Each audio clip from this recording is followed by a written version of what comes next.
जय हिंद मित्रों। आज मैं नमस्कार की जगह जय हिंद कह रहा हूँ, क्योंकि जय हिंद की सेना ने आज वह कर दिखलाया।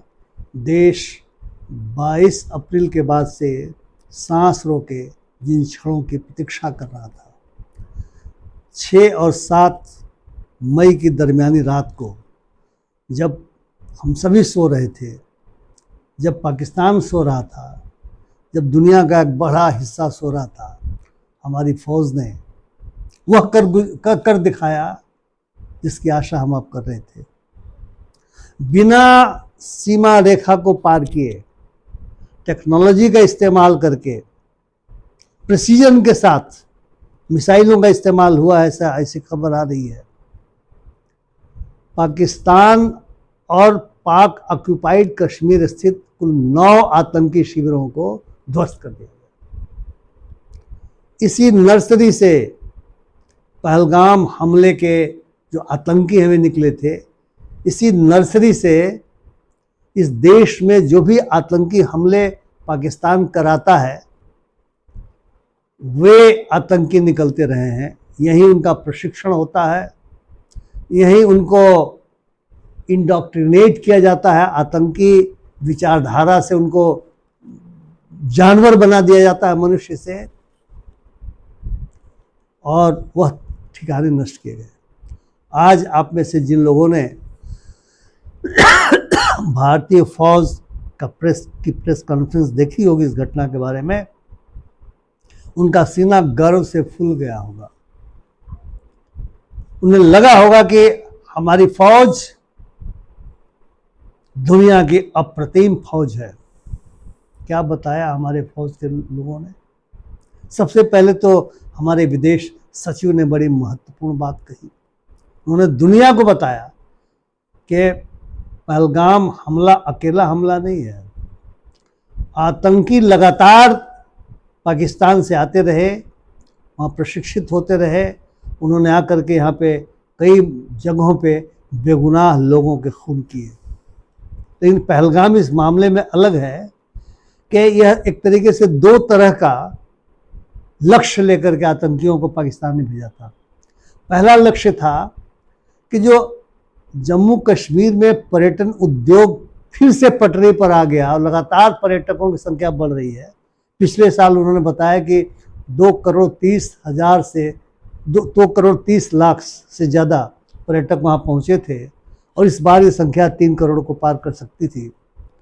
पर्यटकों पर हमला करके पाकिस्तान की कोशिश रही कि पर्यटन उद्योग को चौपट किया जाए कश्मीर में। यानी दूसरे शब्दों में, कश्मीरियों के रोजी रोटी पर हमला किया पाकिस्तान ने आतंकियों के माध्यम से। और दूसरा, धर्म पूछ करके जो गोली मारी, उसका मकसद था इस देश में सांप्रदायिक दंगा फैलाना। लेकिन यह देश छोटा मोटा देश नहीं है। ये गांधी का देश है, बुद्ध का देश है, महावीर का देश है, भगत सिंह का देश है, अशफाकुल्ला खां का देश है, मौलाना आजाद का देश है। इस देश ने अपनी एकता बनाए रखी और पाकिस्तान के इस मंसूबे को पूरा नहीं होने दिया। जो लोग मारे गए, उसमें कश्मीर का कोनी वाला गरीब लड़का, वो भी भिड़ गया और वो मारा गया। और कश्मीरियों ने दिल खोल करके पर्यटकों की मदद करनी चाहिए कोशिश की, जो उनसे संभव था। और देश एकजुट खड़ा रहा सरकार के साथ और मांग करता रहा कि आप जो भी करें, जब भी करें, हम आपके साथ हैं। और सबसे बड़ी बात है कि हमारी फौज को सरकार ने खुली छूट दी। आप लक्ष्य चुनो, टारगेट चुनो, समय चुनो, तरीका चुनो, और फौज ने कर दिखलाया। और आज का प्रेस कॉन्फ्रेंस विक्रम मिस्त्री के बाद जिन 2 जाबाज बहादुर अफसरों ने, फौजी अफसरों ने संबोधित किया, वो भी सिंबॉलिज्म से भरा था। पहला सिंबल तो ये है कि चूंकि हमारे देश की महिलाओं के सुहाग उजाड़े गए, उसमें 2 तो सद्य विवाहिता थी। 1 सप्ताह पहले मुश्किल से लेफ्टिनेंट विनय नरवाल की शादी हुई थी। उनकी पत्नी हिमांशी उसका तो सब कुछ उजड़ गया। और 6 महीने पहले शुभम द्विवेदी की शादी हुई थी, उनकी पत्नी ऐश्वर्यानी, उसका भी तो सब कुछ उजड़ गया।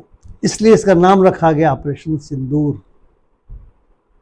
और जो दो बहादुर फौजी महिलाओं को ब्रीफ करने का काम सौंपा गया, कर्नल सोफिया कुरैशी और wing commander Vyomika Singh, operation Sindoor के साथ कितना फिट बैठता है ये कॉम्बिनेशन, आप सोच सकते हैं। उन्होंने कहा कि हमने 9 फौज ने बिना सीमा रेखा पार किए प्रिसीजन के साथ बिल्कुल इंटेलिजेंस गैदर करके कौन कौन सी आतंक की नर्सरी है पाकिस्तान में, पाक ऑक्युपाइड कश्मीर में उत्तर से दक्षिण तक, उन पे बिना सीमा रेखा क्रॉस किए टेक्नोलॉजी का इस्तेमाल करके मिसाइल दागे और जो सटीक निशाने पर लगे। यह कमाल है, सटीक निशाने पर लगे और इन आतंकियों के ठिकानों को ध्वस्त कर दिया गया।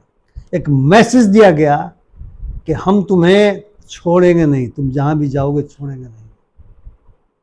व्योमिका सिंह ने एक बड़ी महत्वपूर्ण बात कही। उन्होंने कहा कि अगर पाकिस्तान ये सोचता है कि वह हम पर रेसिप्रोकेट करेगा, यानी हमला करेगा इस घटना के विरोध में, तो भारतीय फौज पूरी तरह से तैयार है और ऐसा मिस एडवेंचर करने का साहस न करे, क्योंकि तब हम अंदर तक और वार करेंगे। और सीमा रेखा क्रॉस करने की बात उन्होंने अभी नहीं कही, चूंकि स्वाभाविक सी बात है, फैसला वो नहीं ले सकती, लेकिन इसका मतलब यही हुआ कि पाकिस्तान को फिर अपनी बर्बादी के लिए भी तैयार रहना पड़ेगा। तो मित्रों, आज का जो क्षण है भारतीय फौज पर गर्व करने का क्षण है। सरकार ने जो नेतृत्व प्रदान किया, प्रधानमंत्री ने जो नेतृत्व प्रदान किया, जो खुली छूट फौज को दी, और फौज कैपेबल है, ये दुनिया की अप्रतिम फौज है, ये पाकिस्तान को समझ लेना चाहिए। 1971 में इस फौज ने पाकिस्तान के 2 टुकड़े कर दिए थे। 65 में उसके पैटर्न टैंकों को जमीन दोज कर दिया था। और अब तो अब बिना सीमा रेखा पार किए भी हमारी फौज हमला करके और तबाही मचा सकती है, अगर कोई दुस्साहस करता हमारे देश की ओर देखने का। लेकिन मित्रों, कोई भी फौज तभी लड़ती है जब देश में आंतरिक एकता हो, जब देश में भाईचारा हो, हम सभी एकजुट रहें, फौज के पीछे खड़े रहें, तभी फौज लड़ती है। हम सरकार के पीछे इस क्षण बिल्कुल खड़े रहें, अपने सारे भेदभाव भुलाकर, तभी हमारी फौज भी लड़ेगी और मनोबल देश का भी ऊंचा रहेगा। इसलिए अभी ये समय है, पुनः मैं दोहराऊंगा, पहले भी मैंने किसी वीडियो में कहा है कि एकजुटता का समय है, देश में आंतरिक एकता को बनाए रखने का समय है। हमारे भेदभाव हो सकते हैं, वैचारिक भेदभाव हो सकते हैं, धार्मिक भेदभाव हो सकते हैं, जातिगत भेदभाव हो सकते हैं, उसके कारण अपने हो सकते हैं। अभी एक रहना होगा, हमें एक रहना है, देश के नागरिक के रूप में एक रहना है, भाई भाई बहन बहन के रूप में एक रहना है, और अपने फौज के समर्थन में खड़े होना है। आतंकवाद खत्म जरूर होगा, आतंकवाद का नाश जरूर होगा, अगर देश एक रहेगा और हमारी फौज पर पूरा भरोसा हमें करना होगा।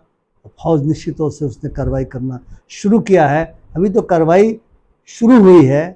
जैसा कि प्रेस कॉन्फ्रेंस में कहा गया कि सिचुएशन फ्लूइड है, ये अंत नहीं है, ये शुरुआत है। तो मैं समझता हूँ कि हम सभी भारतीय फौज को जय हिंद कहते हुए और कहेंगे कि तुम आगे बढ़ते रहो, हम तुम्हारे साथ हैं, जो भी मदद होगी फौज की हम करेंगे। जन धन हर तरीके से ये देश मदद करने के लिए तैयार होगा, तब किसी दुश्मन की नज़र हमारी ओर नहीं पड़ेगी। जय हिंद मित्रों, जय हिंद भारतीय फौज।